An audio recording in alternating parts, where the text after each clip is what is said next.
नमस्कार, आदाब। मैं आप सभी का होस्ट एंड दोस्त कुमार अमित आप सभी के साथ एक बार फिर से हाजिर हूँ आप सभी के लिए एक और अमेजिंग क्लास लेके। बेसिकली हम लोगों ने शुरू कर रखा है बीबीए बीकॉम और बीकॉम ऑनर्स का फाइनेंशियल अकाउंटिंग सब्जेक्ट, और हम लोग लास्ट टाइम यूनिट फर्स्ट में बेसिकली प्रिंसिपल्स के बारे में पढ़ चुके हैं। अकाउंटिंग प्रिंसिपल्स, कॉन्सेप्ट और कन्वेंशन के बारे में पढ़ चुके हैं काफी अच्छे से और डिटेल में विद द एग्जाम्पल हम लोगों ने वो वाला क्लास कवर किया है। आज हम बात करने वाले हैं बेसिकली अकाउंटिंग स्टैंडर्ड के बारे में। Accounting standard one of the important concept हो जाता है आपके अकाउंटिंग करियर में, तो आपको ये समझना जरूरी है। और आपके एग्जामिनेशन के पॉइंट ऑफ व्यू से भी, आप हिंदुस्तान की किसी भी यूनिवर्सिटी से बिलोंग करते हो, यहां से एक क्वेश्चन आपको देखने को मिलता ही मिलता है। तो मेक श्योर करके आज का क्लास बहुत इंपॉर्टेंट होने वाला है, तो कॉपी पेन लेके आपको बनाने हैं सारे कॉन्सेप्ट जितने भी मैं यहाँ पे एक्सप्लेन करने वाला हूं। तो विदाउट वेस्टिंग टाइम चलिए शुरू करते। देखिए, अगर अकाउंटिंग स्टैंडर्ड को समझना है ना, तो हमें पीछे जाना पड़ेगा जहां पे हम लोगों ने लास्ट टाइम क्या डिस्कशन किया था, बेसिकली अकाउंटिंग प्रिंसिपल्स। तो आप लोगों ने देखा जितने भी अकाउंटिंग प्रिंसिपल थे माय डियर फ्रेंड्स, वो हमने देखे, या तो हम उनको कॉन्सेप्ट की टर्म में अंडरस्टैंड करते हैं, जितने भी कॉन्सेप्ट है, ठीक है। या आप लोगों ने देखा हमने उनको कन्वेंशंस की टर्म्स में पढ़ा, यानी कि या तो कॉन्सेप्ट की टर्म्स में या कन्वेंशंस की टर्म्स में, और इनको इंटीग्रेटेड फॉर्म में आप लोगों ने बोला था, अगर आप सभी को याद हो, हमने बोला था इसको GAAP गैप, यानी कि जर्नली एक्सेप्टेड अकाउंटिंग प्रिंसिपल्स। ये वही अकाउंटिंग प्रिंसिपल है जिनको हम लोगों ने डिस्कशन किया था। अब होता क्या है, असल में हमने क्या किया, द अकाउंटिंग प्रिंसिपल और a gap have been developed in the form of concept and convention। हमने बताया कि कॉन्सेप्ट और कन्वेंशन की फॉर्म में इनको डेवलप किया गया to bring comparability and the uniformity. मतलब जो भी हमारे पास फाइनेंशियल स्टेटमेंट तैयार होती है, उसको तैयार करने में और उसको प्रेजेंट करने में, ताकि हम उसको एक यूनिफॉर्मिटी तरीके से तैयार कर सके और कंपेरेबल कर सके, मतलब आसानी से उसको कंपेयर किया जा सके, तुलना किया जा सके।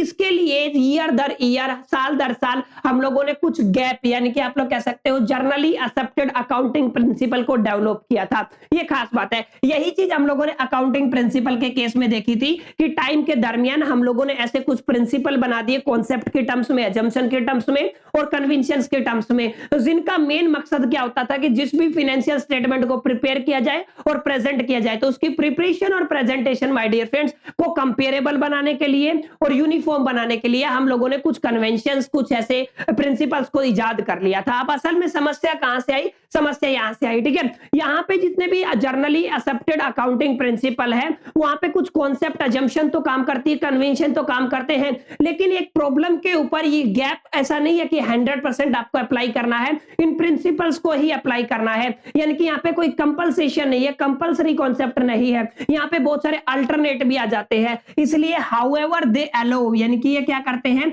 अलाउ करते हैं alternative accounting treatment for the same item. तो एक ही आइटम के लिए बहुत सारे ऐसे अल्टरनेटिव ट्रीटमेंट आ जाते हैं जो बेसिकली अलग अलग ऑर्गेनाइजेशन अपनी सहूलियत के हिसाब से, अपनी टर्म्स एंड कंडीशन के हिसाब से अप्लाई कर सकते हैं। यहाँ पे आप लोगों को समझने वाली बात क्या है, ध्यान से समझिए। डिफरेंट ऑर्गेनाइजेशन में अडॉप्ट डिफरेंट अकाउंटिंग पॉलिसीज, अलग अलग जो आपकी ऑर्गेनाइजेशन है वो अलग अलग पॉलिसीज को अडॉप्ट करती है डिपेंडिंग अपॉन देयर रिक्वायरमेंट, उनकी जरूरत के हिसाब से, इंडस्ट्री के हिसाब से, स्केल ऑफ ऑपरेशन के हिसाब से, for the same transaction. Same transaction के लिए अलग अलग ऑर्गेनाइजेशन अलग अलग ट्रीटमेंट एक तरीके से अडॉप्ट कर सकती हैं। और ये फ्लेक्सिबिलिटी किसने दी है, ये फ्लेक्सिबिलिटी दी है बेसिकली गैप ने, या जर्नली एक्सेप्टेड अकाउंटिंग प्रिंसिपल। ये जितने भी अकाउंटिंग प्रिंसिपल है वो कभी आपको बाउंड नहीं करते हैं, कंपल्सेशन नहीं करते हैं। तो यहाँ पे that is depending upon the organisation, that is depending upon the company. वो अपने स्टैंडर्ड्स के हिसाब से, अपनी इंडस्ट्री के हिसाब से, अपने स्केल के हिसाब से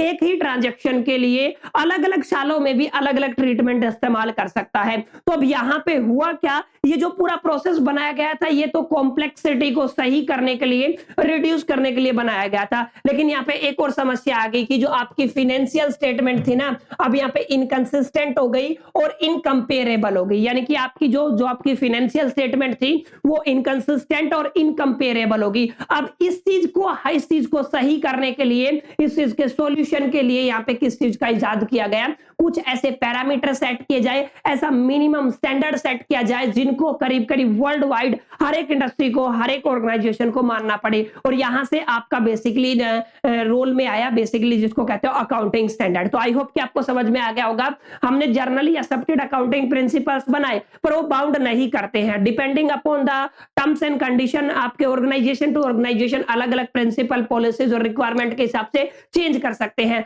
कोई मिनिमम क्राइटेरिया नहीं था, मिनिमम कंपल्सेशन नहीं था, ठीक है, जिसकी वजह से आपकी जो फाइनेंशियल स्टेटमेंट है इनकंसिस्टेंट और क्या होगी, इनकंपेरेबल होगी, ठीक है। तो यहां पे इस फाइनेंशियल स्टेटमेंट को रिलायबल बनाने के लिए, रेलेवेंस बनाने के लिए, अंडरस्टैंडिंग के लिए और कंपेरेबिलिटी को बनाने के लिए हमने एक कॉन्सेप्ट और इंट्रोड्यूस कर दिया, जिसका नाम क्या है बेसिकली, जिसको हम लोग क्या कह रहे हैं यहाँ पे, हम बेसिकली कह रहे हैं जिसको accounting standard, my dear friends. तो ये क्या हो गया आपका अकाउंटिंग स्टैंडर्ड। आगे जाके हम लोग देखेंगे इसकी डेफिनेशन क्या होती है, लेकिन पहले आपको समझना है अकाउंटिंग स्टैंडर्ड आया कहां से और इसकी जरूरत क्यों पड़ी। आई होप ये क्लियर हो गया होगा, ठीक है। तो यहाँ पे आप लोग देख लीजिए, यहाँ पे कब कब ये वाला जो पैराग्राफ मैंने बनाया हुआ है, ये वाली जो लाइन है काफी इंपॉर्टेंट है, मेक श्योर करके इसको ध्यान से पढ़िएगा, ठीक है। इंटरनेशनल अकाउंटिंग स्टैंडर्ड कमेटी, ये आपका इंटरनेशनल अकाउंटिंग स्टैंडर्ड कमेटी, जिसको आईएएससी के नाम से जाना जाता है, इंटरनेशनल अकाउंटिंग स्टैंडर्ड कमेटी का गठन हुआ था 1973 में। ध्यान से समझ लीजिए, जो आपका इंटरनेशनल अकाउंटिंग स्टैंडर्ड कमेटी कब आपकी बनी थी, 1973 में बनी थी, और इसको बनाने के लिए इसको बनाया गया था as a non profit international organisation. ध्यान से समझिए, ये एनपीओ था, नॉन प्रॉफिट ऑर्गेनाइजेशन, ठीक है। आपका नॉन प्रॉफिट ऑर्गेनाइजेशन के तौर पे इंटरनेशनल अकाउंटिंग स्टैंडर्ड कमेटी का गठन किया गया था 1973 में। आई होप ये बात क्लियर होगी, जिसको आज ये कमेटी है, आज इस कमेटी को हम लोग बेसिकली आईएफआरसी के नाम से जानते हैं। आईएफआरसी का मतलब होता है इंटरनेशनल फाइनेंशियल रिपोर्टिंग कमेटी। ये वाला आपका जो फुल फॉर्म है ये किसका है बेसिकली, ये बेसिकली आईएफआरसी का है, यानी कि जो आपकी आईएएससी थी 1973 में, 1973 में जो as a NPO non profit organisation के तौर पे इसको सेटअप किया गया था, ठीक है, 1973 में इंटरनेशनल अकाउंटिंग स्टैंडर्ड कमेटी, उसको आज किस नाम से जाना जाता है, उसको आज आईएफआरसी इंटरनेशनल फाइनेंशियल रिपोर्टिंग कमेटी के नाम से जाना जाता है। इसका मेन काम यही था कि ये मिनिमम अकाउंटिंग स्टैंडर्ड सेटअप करे, ताकि जो हर एक ऑर्गेनाइजेशन के थ्रू अप्लाई किया जा सके, उसको माना जा सके, जो कंपलसरी हो वर्ल्ड वाइड, जिसको एक तरीके से इंप्लीमेंट किया जा सके। तो इस कमेटी का बेसिकली यही टारगेट रहने वाला था। अब ये तो इंटरनेशनल जो कमेटी थी, अब हम इंडिया की बात करें तो इंडिया में इन्होंने सेट कर दिया बेसिकली 1977 में, 1977 में माय डियर फ्रेंड्स, एसएबी का मतलब क्या होता है आपका, जिसको बोलते हैं, सॉरी एसएबी नहीं, एएसबी, आप क्या कहोगे इसको, एएसबी, एसएबी नहीं होता, क्या होता है एएसबी। एएसबी का मतलब होता है अकाउंटिंग स्टैंडर्ड बोर्ड। तो इंडिया में अकाउंटिंग स्टैंडर्ड बोर्ड 1977 में सेटअप किया गया, जिसने कुछ रूल्स बनाए, कुछ rules in the sense, rules तो नहीं कह सकते बेसिकली, जर्नल लैंग्वेज में आप लोग समझ लीजिए, इन्होंने बहुत सारे अकाउंटिंग स्टैंडर्ड बनाए, ठीक है। अब मैं आपको बताऊंगा आगे क्या बनाया, आप इनके अकाउंटिंग स्टैंडर्ड बनाए, और जहां तक मेरे को याद है, आई एम नॉट श्योर, आप लोग एक बार क्रॉस चेक कर लीजिएगा, टोटल 32 अकाउंटिंग स्टैंडर्ड का यहाँ पे जिक्र किया गया है। 32 ऐसे अकाउंटिंग स्टैंडर्ड है जो कहां पे लाई करते हैं बेसिकली अकाउंटिंग स्टैंडर्ड बोर्ड के थ्रू, ठीक है। तो आपका आईसीएआई था, सेटअप किया उसने अकाउंटिंग स्टैंडर्ड बोर्ड को 1977 में, to identify in area which accounting standard are to be develop. इसका काम क्या था, किस एरिया में अकाउंटिंग स्टैंडर्ड की जरूरत है, वहां पे इन अकाउंटिंग स्टैंडर्ड को डेवलप किया जाए। क्लियर। तो आई होप की कहानी समझ में आ रही होगी, कहां से और कब कब कैसे आई और कौन कौन सेटअप कर रहा है। आगे अगर हम चले तो आप लोग देख लीजिए, ये है पूरी कहानी। 1977 में अकाउंटिंग स्टैंडर्ड बोर्ड आईसी, जो आपका 1977 में अकाउंटिंग स्टैंडर्ड बोर्ड किसने बनाया, आईसीएआई ने बनाया। इससे पहले मैंने बताया आपका 1973 में एक कमेटी बनाएगी जिसका नाम था इंटरनेशनल अकाउंटिंग स्टैंडर्ड कमेटी। आज के दिनों में इसको किस नाम से जाना जाता है, इंटरनेशनल फाइनेंशियल रिपोर्टिंग कमेटी के नाम से। क्लियर। और 1977 में जो आपका आईसीआई है, उसने बेसिकली अकाउंटिंग स्टैंडर्ड बोर्ड का सेटअप किया या फिर गठन किया 1977 में, जिसका काम क्या था बेसिकली अकाउंटिंग स्टैंडर्ड को बनाना, ये चेक करना किस एरिया में अकाउंटिंग स्टैंडर्ड की जरूरत है, जहां पे अकाउंटिंग स्टैंडर्ड को डेवलप किया जा सके। अब आगे चलते हैं। ये तो पूरी कहानी थी अकाउंटिंग स्टैंडर्ड की, कब कब जरूरत पड़ी और क्यों पड़ी। आई होप कि आपको क्लियर हो गया होगा ये अकाउंटिंग कॉन्सेप्ट वाला, अकाउंटिंग स्टैंडर्ड का कॉन्सेप्ट। अब समझिए अकाउंटिंग स्टैंडर्ड असल में होते क्या है। अकाउंटिंग स्टैंडर्ड में be define as as written statement. तो आपको समझना है अकाउंटिंग स्टैंडर्ड वो रिटन स्टेटमेंट होते हैं जिनको इश्यू करता है time to time institution of accounting professionals. ध्यान से समझ लीजिए, अकाउंटिंग प्रोफेशनल का जो इंस्टीट्यूशन है, क्लियर है, जो अकाउंटिंग प्रोफेशनल इंस्टीट्यूट है, ठीक है, तो आपका जो अकाउंटिंग प्रोफेशनल का जो इंस्टीट्यूट है टाइम टू टाइम कुछ रिटन स्टेटमेंट्स को एक तरीके से डिफाइन करता है या फिर बनाता है, ठीक है। स्पेसिफाई यूनिफॉर्म रूल और a practices for drawing the financial statement. Financial statement को ड्रॉ करने के लिए आपका टाइम टू टाइम कुछ ऐसे रिटन स्टेटमेंट है जो इशू होते हैं किसके थ्रू, इंस्टीट्यूशन ऑफ अकाउंटिंग प्रोफेशनल, ताकि वो बेसिकली यूनिफॉर्म रूल और प्रैक्टिसेस को अप्लाई कर सके फाइनेंशियल स्टेटमेंट को ड्रॉ करते टाइम। तो these are called accounting standards. और मैंने बताया यहां पे आई होप, ऐसा मेरे को अभी कंपल का याद नहीं है, 32 के आसपास अकाउंटिंग स्टैंडर्ड का यहाँ पे जिक्र होता है आपके सिलेबस में, क्लियर है। हाँ, आपको पढ़ने नहीं है 32, आपके जस्ट ओरल है कि आपको पता होना चाहिए अकाउंटिंग स्टैंडर्ड क्या होता है, कैसे कैसे कहां से इसका कहानी शुरू हुई है। और मैं डिटेल में क्यों लेके जा रहा हूं आपको माय डियर फ्रेंड्स, ताकि आप लोगों की एक फाउंडेशन बने, आप लोग एक बेहतरीन कंटेंट को कंज्यूम कर पाओ। क्योंकि मैं ऐसा नहीं चाहता मैं आया सारी चीजें बोल के चला गया, नो, मैं चाहता हूं कि एक एक चीज को आप लोग डिटेल में पढ़ो। इसीलिए मैं काफी 5-6 किताबों का कंटेंट आपको डिलीवर करता हूं। आप हिंदुस्तान के किसी भी यूनिवर्सिटी से बिलोंग करते हो, ताकि ये जो कॉन्सेप्ट जो कंटेंट मैं आपको डिलीवर कर रहा हूं वो रेलेवेंट हो करीब करीब यूनिवर्सिटी के लिए, क्लियर। तो अकाउंटिंग स्टैंडर्ड की डेफिनेशन क्लियर होगी। अकाउंटिंग स्टैंडर्ड में भी define as these are the written statement that issued by the time to time institution of the accounting professional to specify uniform rule or practices for drawing the financial statement. इसको क्या बोलते हैं आप लोग, basically accounting standard. तो ये तो हुई आपकी अकाउंटिंग स्टैंडर्ड की डेफिनेशन। अब ध्यान से समझिए ऑब्जेक्टिव क्या क्या होते हैं अकाउंटिंग स्टैंडर्ड के।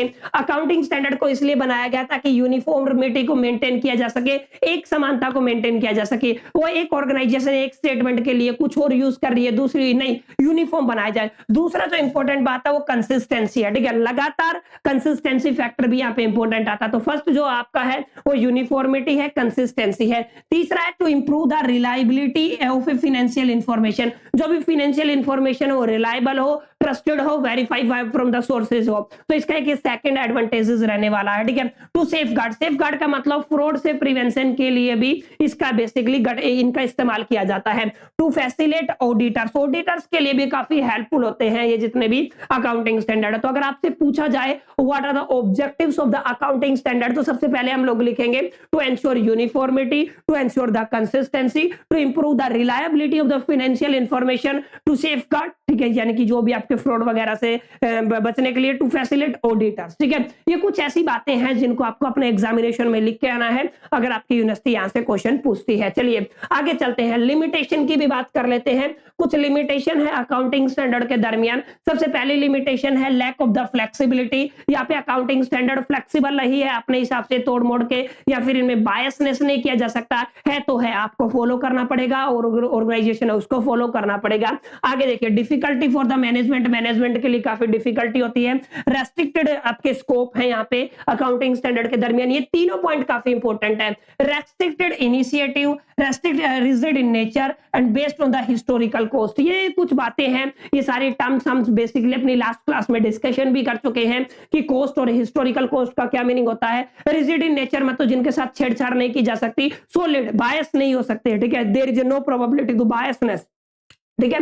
तो उसको क्या बोलते हैं, बेसिकली रिजिड इन नेचर। और रेस्ट्रिक्टेड इनिशिएटिव होता है, यहाँ पे इनको मानना ही मानना पड़ेगा, इनके हिसाब से काम करना ही करना पड़ेगा, नो अदर अल्टरनेट। उम्मीद करता हूं ये वाली सारी चीजें क्लियर हो गई होंगी। अकाउंटिंग स्टैंडर्ड क्या होता है, लिमिटेशंस क्या है, बेनिफिट्स क्या। चलिए आगे एक छोटी सी बात और डिस्कशन कर लेते हैं। You can take the screenshot, international financial reporting standard. ये कुछ एक छोटा सा कॉन्सेप्ट है, इसमें मेरे को लगता नहीं है कुछ ऐसा एक्सप्लेन करने वाली बात है। तो you just take the screenshot and read out orally, यहां से क्वेश्चन आपको देखने को नहीं मिलता है। तो ये कुछ छोटा सा आपका एक टॉपिक था जिसको बोलते हो अकाउंटिंग स्टैंडर्ड, जो आपके सिलेबस में डाला गया था। मैंने कंप्लीटली इसकी हिस्ट्री से लेकर और इसकी डेफिनेशन, लिमिटेशन और स्कोप सारी चीजें आपको एक्सप्लेन की। उम्मीद करता हूं आपको अच्छा लगा होगा, सारी चीजें समझ में आई होंगी। सेशन कैसा लगा let me know in the comment box. और आप किस यूनिवर्सिटी से हैं मेक श्योर करके ये बात मेरे को बता दीजिए, ताकि मैं उसी यूनिवर्सिटी के हिसाब से आने वाले लेक्चर को डिजाइन कर पाऊं। इस वीडियो में इतना ही, चलिए मिलते हैं नेक्स्ट सेशन में। जब तक के लिए मेरे the best, till the keep learning.